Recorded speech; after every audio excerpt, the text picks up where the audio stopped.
Hi guys! Welcome back sa aking YouTube channel. Ngayong araw guys ay 24th of December. Mamayang gabi ay Christmas na doon sa Philippines. Pero dito sa amin sa Russia, hindi kami Christmas dito. Pero ngayong araw, mayroong party, New Year's party sila ni Alisa sa school. Ihahatid ko siya maya-maya mga 9:30. Aalis kami kasi mag-start yung party nila ng 10 o'clock ng umaga. Yan guys, parang lumulubo na talaga ako. Ang tsaba-tsaba na. Ayan. Lubong-lubo na yung ano ko. Shoulder. Ngayong araw ay nasa negative 11 or 13. Si Sofia naman ay normal class lang sila ngayong araw. Wala silang party yata or sa Thursday or Friday. School nila hanggang 29th of December. After niyan, holiday na para sa kanila. Kasi yung Christmas dito sa Russia is January 7. Hindi naman lahat nagse-celebrate. Yung mas sineselebrate nila dito ay yung New Year talaga. Pero kami dito sa bahay, hindi ako nagse-celebrate. Hindi ako nagluluto para sa Noche Buena. Wala lang, parang wala lang talaga. Gusto kong mag-vlog ngayon bago pa man dumating yung Christmas, 'di ba? At least meron akong vlog. Gusto ko lang batiin ang lahat ng Merry Christmas sa mga nanonood ng aking video. Yung isa, naka-ready na siya, naka-costume siya na pirate. Yun lang yung damit na meron siya. Maliliit na kasi yung mga dress niya, kaya yun lang yung nakita niya. At least, masulit naman yung pagbili ba, costume niya. Pero yung yung kanyang merong yan skirt, pero dito ko nilagay sa bag.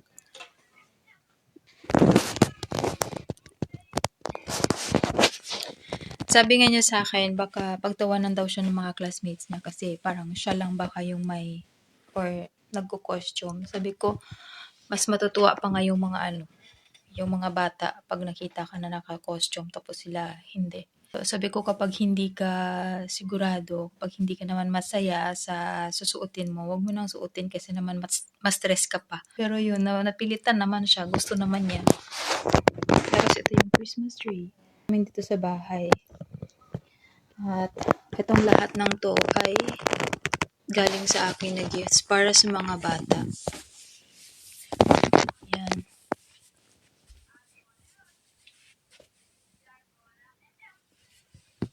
Galing sa akin lang yan kasi ito, galing kay Papa para kay Sofia pa lang. Kaya konti pa lang yung nandito kasi sa lolo at sa lola wala pa.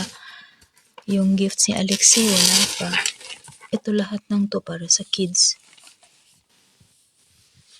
Ayan. Yan, simpleng Christmas tree lang. Hindi naman ako magaling mag-decorate. Ayan. Lang naman guys, ang ganap namin dito. Parang wala masyadong ganap kasi dito lang din naman kami sa bahay. Yung mga ginagawa ko paulit-ulit lang din naman araw-araw. Hatid sundo kay Alisa.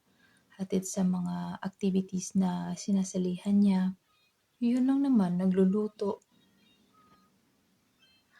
Yun lang din naman yung ginagawa ko, naglilinis ito sa bahay. Paulit-ulit, pag nakakasawa naman na lagi na lang yung vlog ko, ganun na lang. So, kaya paminsan-minsan na lang ako mag-vlog. Kapag feel ko lang. Update ko na lang kayo mamaya. Yeah. Punta na kami sa school. Hello, guys. Nag-i-snow, konti lang. Konting snow. Sunduin ko na pala si Alisa sa school. Sa party niya, galing sa party.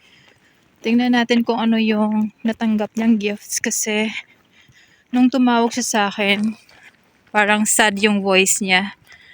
So, tingnan natin kung anong gifts na natanggap niya sa party. Nakikita ko na siya from here.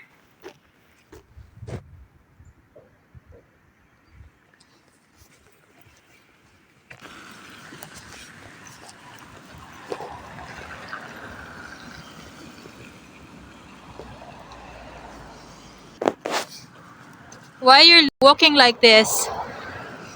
What happened? Kagaw! Ito yung natanggap niya sa New Year's party. Natanggap niya sa New Year's party ay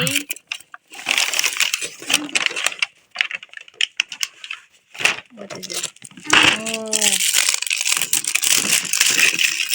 marker. Sulit, plano ko pa naman bumili nito pero buti hindi ako nakabili. 60 colors. Yun lang yung natanggap niya. Galing sa teacher.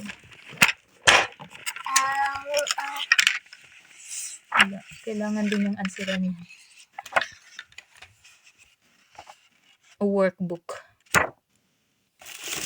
Yan lang natanggap niya.